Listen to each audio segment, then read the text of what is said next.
Hello students, IB technical classes के अंदर आप सबका स्वागत है।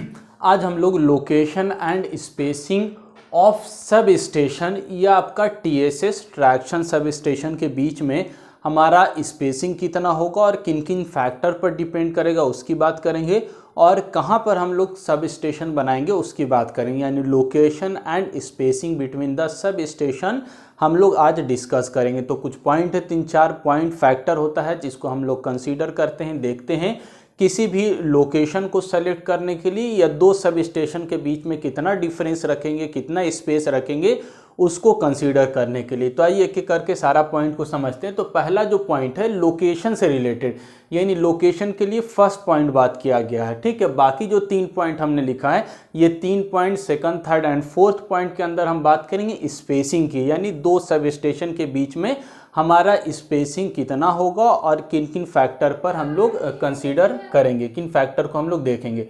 तो फर्स्ट पॉइंट यानी लोकेशन से रिलेटेड हम लोग देखेंगे अवेलेबिलिटी ऑफ लैंड। पहला चीज़ तो देखेंगे हम लोग वो कि लैंड कहाँ पर अवेलेबल है, क्योंकि सब स्टेशन बनाना है।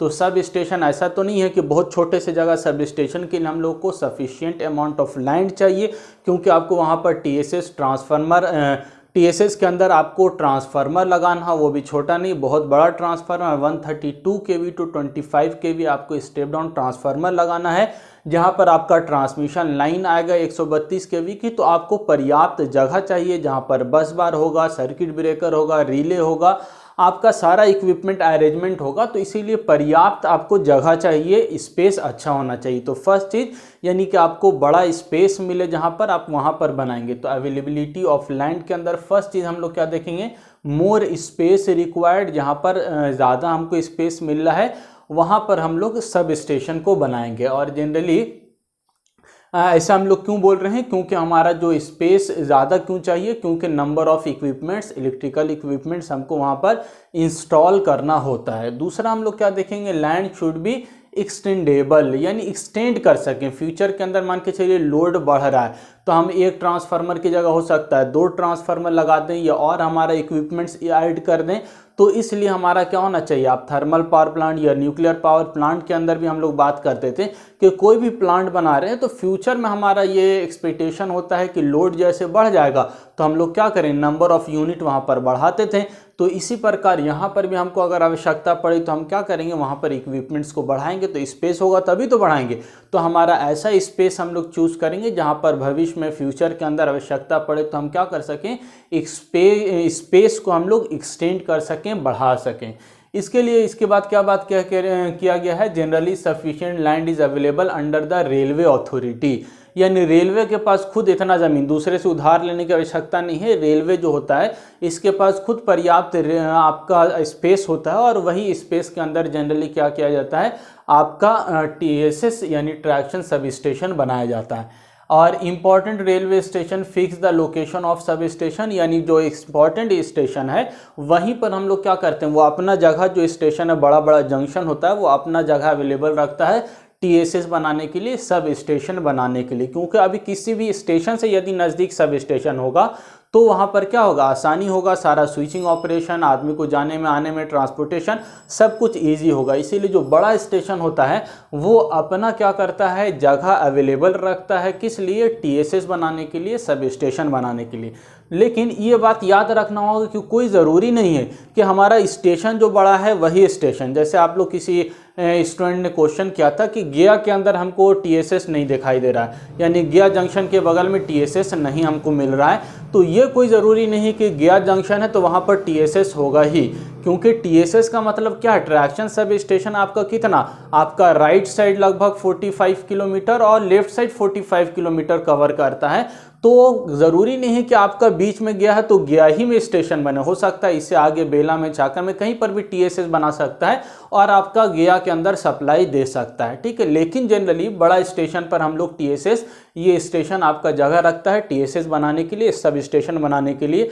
लेकिन ये बहुत यानी एकदम कंपलसरी नहीं है कि जहाँ स्टेशन है, जंक्शन है रेलवे, वहीं TSS होगा, ऐसा कोई ज़रूरी नहीं है। कहीं बीच में भी आपका TSS बन सकता है, किसी छोटे से हॉल्ट के पास भी TSS बना देंगे और वहाँ से आपका सप्लाई पूरा आपका राइट साइड और लेफ्ट साइड सप्लाई यानी टोटल आपका 80-90 किलोमीटर वो कवर कर लेगा। और 90 किलोमीटर के अंदर आपका बड़ा स्टेशन, कई स्टेशन हो सकता है, तो कोई एक ही जगह पर ना, इस सब आपका TSS होगा। हर आपका यानी हर रेलवे स्टेशन पर TSS तो होगा नहीं, आपका किसी एक पार्टिकुलर जगह पर होगा और वो TSS आपका क्या करेगा, लगभग 80-90 किलोमीटर रेंज को क्या कर लेगा, कवर कर लेगा। ठीक है, तो ये फर्स्ट बात हो गया। कोई भी रेलवे स्टेशन अपना जगह रखता है TSS बनाने के लिए, लेकिन ये कंपलसरी नहीं है कि वहाँ पर स्टेशन है तो वहीं पर आपका TSS होगा।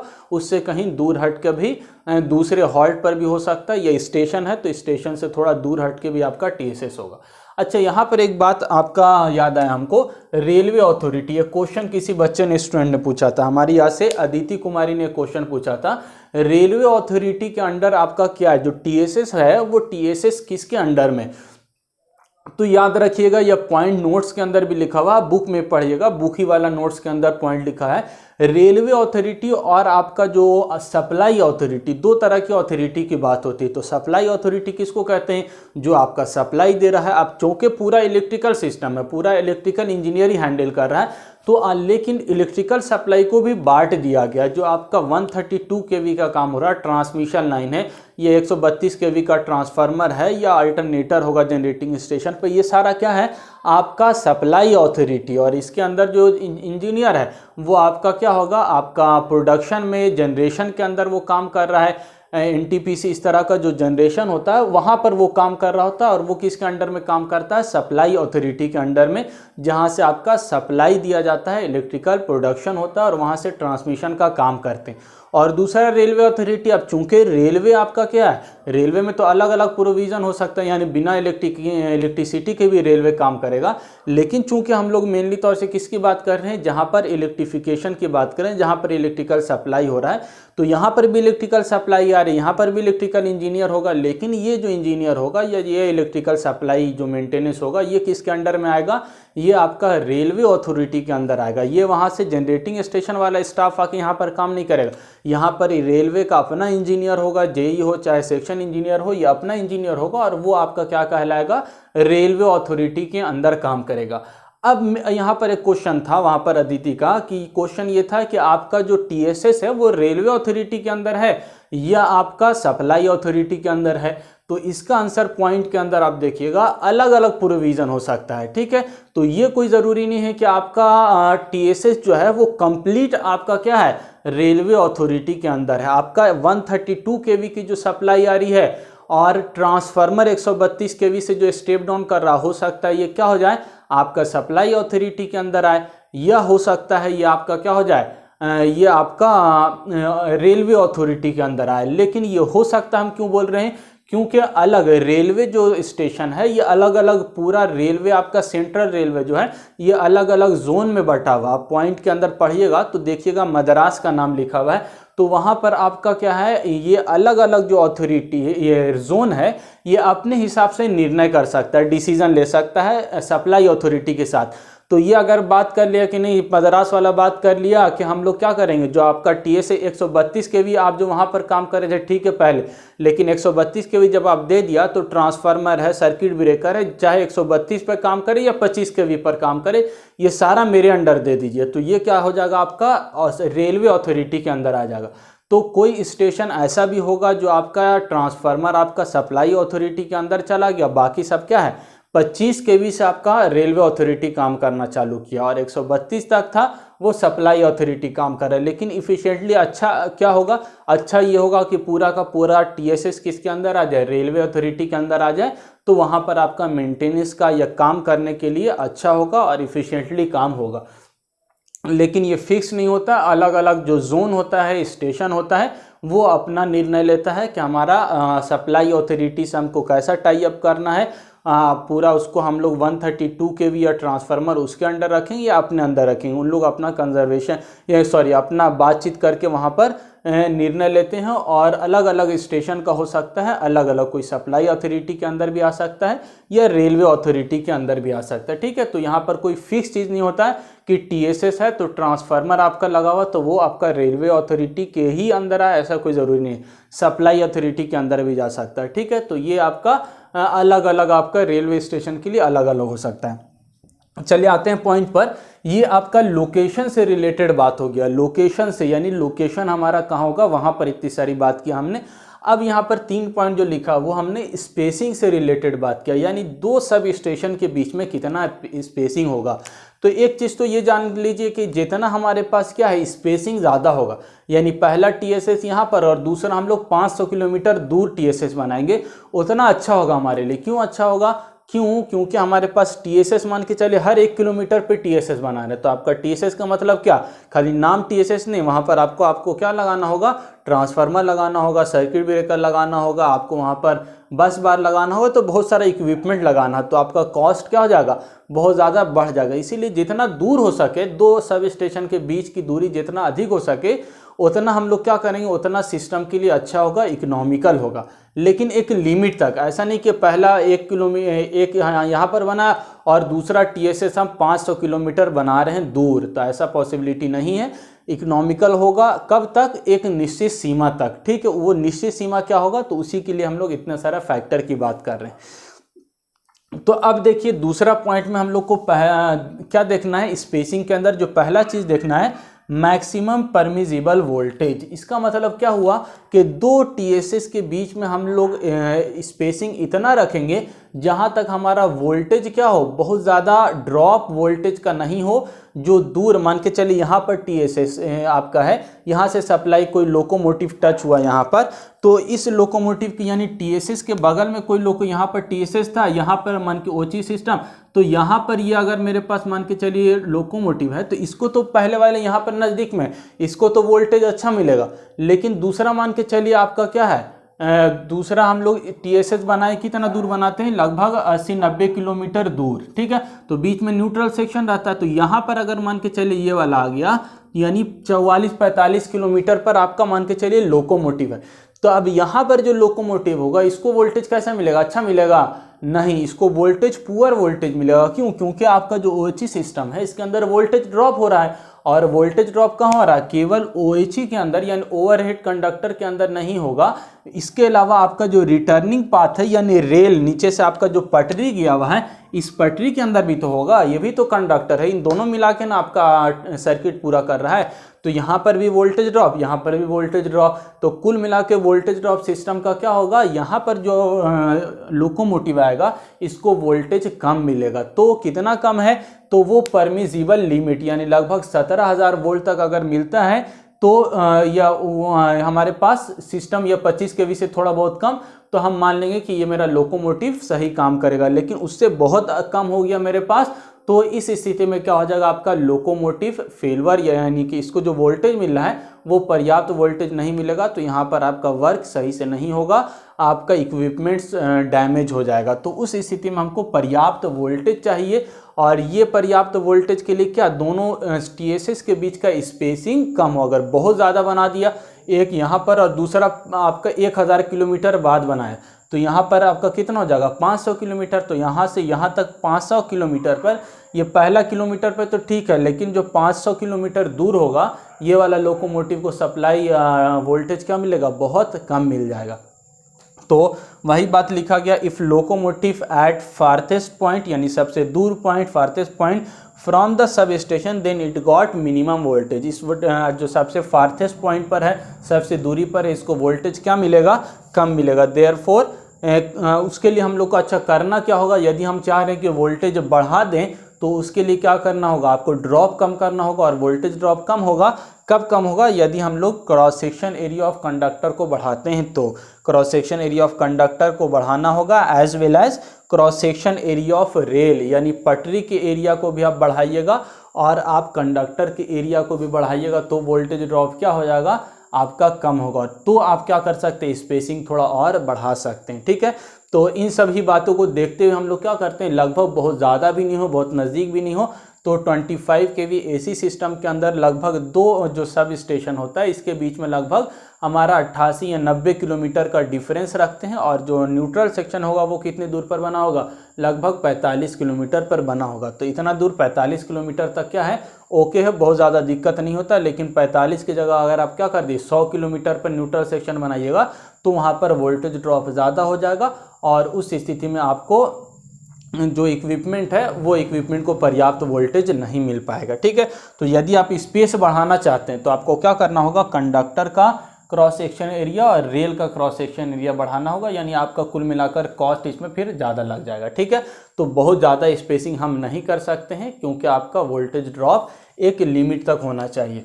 ठीक है, इसके बाद अब देखिए तीसरा पॉइंट क्या लिखा है, स्पेसिंग को कंसीडर करने के लिए हम क्या देखेंगे, हम देखेंगे पहला तो वोल्टेज देख लिया, वोल्टेज के बारे में बात किया। दूसरा पॉइंट हम लोग लॉसेज देखेंगे, लॉसेज कितना हो रहा है। तो लॉसेज के लिए हम लोग को क्या देखना होगा, कंडक्टेंस, यानी जो OHE सिस्टम है कंडक्टर उसका कंडक्टेंस कैसा है। यदि कंडक्टेंस अच्छा है, रेसिस्टेंस कम है, कंडक्टेंस अच्छा, तो लॉसेस क्या होगा, कम होगा, और लॉसेस कम है तो हम लोग क्या है, स्पेसिंग को बढ़ा सकते हैं। यदि कंडक्टर का कंडक्टेंस खराब है, पुअर है, रेसिस्टेंस की वैल्यू अधिक है, तो I²R लॉसेस क्या होगा, अधिक होगा। लॉसेस अधिक होगा तो आपका स्पेसिंग क्या करना होगा, हमको नज़दीक बनाना होगा। ठीक है, यदि आपका लॉसेस कम है तो हम स्पेसिंग बढ़ा सकते हैं, और स्पेसिंग जितना बढ़ेगा सिस्टम के लिए क्या होगा, अच्छा होगा और इकोनॉमिकल होगा, क्योंकि दूर दूर सब स्टेशन बनाने से खर्चा क्या होगा, कम होगा। जितना नज़दीक नज़दीक बनाइएगा उतना खर्चा पैसा क्या लगेगा, सब स्टेशन बनाने में ज़्यादा लगेगा। इसीलिए यदि सिस्टम के अंदर लॉसेस कम होता है, और लॉसेस कब कम होगा, कंडक्टेंस अच्छा होगा तो लॉसेस कम होगा, लॉसेस कम यानी I²R जो लॉस है वो कम होगा, तो स्पेसिंग हम बढ़ा सकते हैं, और स्पेसिंग बढ़ेगा तो आपका जो सिस्टम होगा वो इकोनॉमिकल होगा, अच्छा होगा। ठीक है, तो दूसरा चीज़ जो कंसीडर करना है हमको वो क्या देखना है, कंडक्टर के अंदर कंडक्टेंस की वैल्यू क्या है और लॉसेस कितना हो रहा है। तो पहला वोल्टेज कंसीडर करेंगे और दूसरा लॉसेस देखेंगे। और अब देखिए तीसरा टोटल चौथा पॉइंट है, लेकिन स्पेसिंग के लिए तीसरा पॉइंट है। इसमें क्या देखेंगे हम लोग, ये थोड़ा ध्यान से समझिएगा, over current trip setting of feeder circuit breaker, यानी जो सर्किट ब्रेकर है इस सर्किट ब्रेकर का सेटिंग हमको देखना पड़ेगा। और कौन सा setting, over current setting. Over current आपका जो ट्रिप करता है सर्किट ब्रेकर वो क्यों, किसकी बात कर रहे हैं, ओवर करंट की बात कर रहे हैं। तो ओवर करंट के लिए देखिए हमारे पास पहला पॉइंट क्या लिखा हमने, circuit breaker will operate on current setting. ये बात तो ठीक है, पहले से ही मालूम है, सर्किट ब्रेकर ओवर करंट होगा, फॉल्ट होगा तो ऑपरेट करेगा। ठीक है, दूसरा बात क्या लिखा गया, when fault occur near the circuit breaker. फिर वही वाली बात यहाँ पर, अभी स्टेशन हम बनाए हुए थे, ये वाली यहाँ पर OHE सिस्टम, यहाँ पर अगर फॉल्ट हो जाता है, यहाँ पर मान के चलिए, OHE से मतलब नहीं, फॉल्ट से मतलब हमको। ठीक है, तो यदि मान के चलिए यहाँ पर आपका सर्किट ब्रेकर हम लगाए हुए हैं TSS में, और TSS में क्या लिखा, when fault occur near the circuit breaker it operate efficiently because it experience high fault current.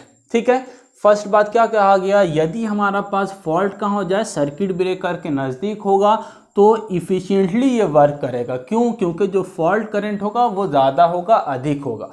और फॉल्ट करंट अधिक क्यों है, क्योंकि यहाँ पर जो दूरी है ये रेसिस्टेंस की वैल्यू बहुत कम है, और हमको मालूम है रेसिस्टेंस जितना सिस्टम में कम होगा करंट की वैल्यू उतना हाई हो जाएगी।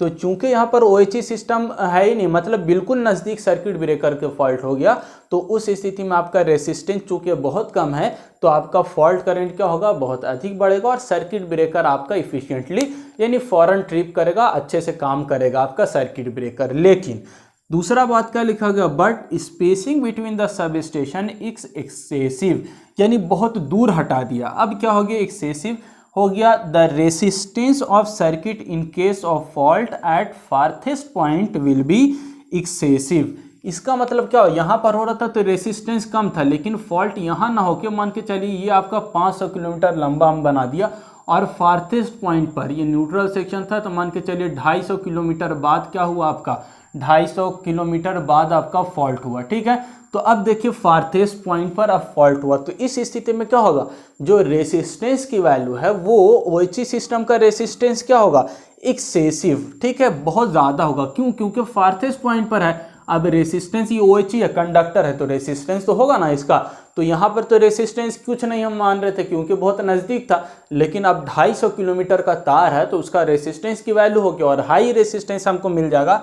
इसीलिए जब रेसिस्टेंस की वैल्यू हाई हो जाएगी तो जो करंट है, क्या लिखा, this will not operate circuit breaker. इसका मतलब रेसिस्टेंस हाई है तो फॉल्ट करंट उतना नहीं होगा, यानी कि आपका जो करंट की वैल्यू है वो क्या रहेगी, कम रहेगी। फॉल्ट हो गया लेकिन करंट की वैल्यू इसको पर्याप्त नहीं मिल पा रहा है, जिसकी वजह से सर्किट ब्रेकर आपका ट्रिप नहीं होगा। यानी आपका सेम सर्किट ब्रेकर है लेकिन इसको दिक्कत हो रहा है। क्या दिक्कत हो रहा है, सेम सर्किट ब्रेकर हम मान के रखा है, इसको करंट की कुछ सेटिंग कर लिया 200 करंट, या मान के चलिए 250 किलोमीटर पर हम 500 एम्पेयर रखा, तो अब बेचारा नज़दीक हो रहा तो करंट की वैल्यू 500 से बहुत ज़्यादा हो जा रही है और दूर हो रहा तो 250 एम्पेयर ही करंट आ रहा। तो इसका मतलब बेचारा सर्किट ब्रेकर कंफ्यूज है कि हमको ऑपरेट किस करंट पर होना है। फेल्ट, इसको काम हम पूरा दिए हुए हैं।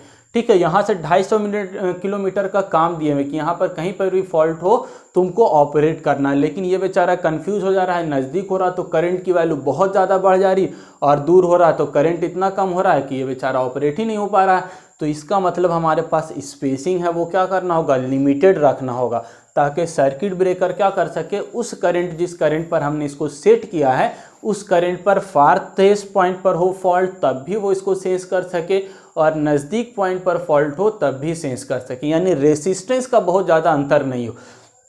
और रेसिस्टेंस का अंतर क्यों इतना ज़्यादा हो रहा है, क्योंकि हम लेंथ इसका तार का क्या करते हैं, बहुत अधिक बढ़ा देंगे तो ऐसा दिक्कत होगा। तो अगर हम लोग पर्याप्त, यानी कि आपका अगर किलोमीटर की बात करें तो यदि हमारे पास 40-45 किलोमीटर हो तो ये आराम से इफिशिएंटली काम करे। नज़दीक फॉल्ट होगा तो भी ये ऑपरेट करेगा, दूर फॉल्ट होगा तो भी ये ऑपरेट करेगा आरएसएन में। तो इस प्रकार रेसिस्टेंस चूँकि हमारा बहुत यहाँ पर कम है और वहाँ दूर वाले पॉइंट पर बहुत ज़्यादा हो जाएगा, तो इस कारण करंट के अंदर बहुत ज़्यादा अंतर हो जाएगा। तो हम लोग जो स्पेसिंग है उस स्पेसिंग के अंदर हम लोग क्या ध्यान रखेंगे कि हमारे पास जो सर्किट ब्रेकर है उसके करंट सेटिंग में हमको दिक्कत नहीं हो। और दिक्कत कब नहीं होगा, जब स्पेसिंग जो है वो बहुत ज़्यादा हम लोग दूर दूर, यानी स्पेस दो आपका TSS के बीच में बहुत अधिक हम लोग डिफरेंस नहीं करते हैं, तो सर्किट ब्रेकर आपका आसानी से ऑपरेट करेगा, चाहे नज़दीक फॉल्ट हो चाहे आपका फार्थेस्ट पॉइंट पर यानी दूर वाले पॉइंट पर ऑपरेट हो। ठीक है, तो इस प्रकार आप लोग 3 पॉइंट फॉल्ट से रिलेटेड देखा। पहला चीज़ हम क्या देखेंगे, वोल्टेज कंसीडर करेंगे, दूसरा लॉसेस कंसीडर करेंगे और तीसरा हम लोग करंट सेटिंग देखेंगे सर्किट ब्रेकर का, कि सर्किट ब्रेकर को दिक्कत नहीं हो ऑपरेट होने में। तो इस प्रकार आप लोकेशन और spacing between the sub station की हमने बात किया और ये आपका फर्स्ट चैप्टर यानी आपका फर्स्ट यूनिट कंप्लीट हो गया TSS से रिलेटेड। और इसके बाद जो टॉपिक होगा वो हम लोग का नेक्स्ट टॉपिक यानी सेकंड यूनिट से होगा, जहां पर हम लोग OHE इक्विपमेंट की बात करेंगे। यहाँ पर सप्लाई सिस्टम से बात किया, TSS से बात किया और वहाँ पर जो इक्विपमेंट्स लगा हुआ होगा उन सारे इक्विपमेंट्स की हम लोग बात करेंगे। Thank you.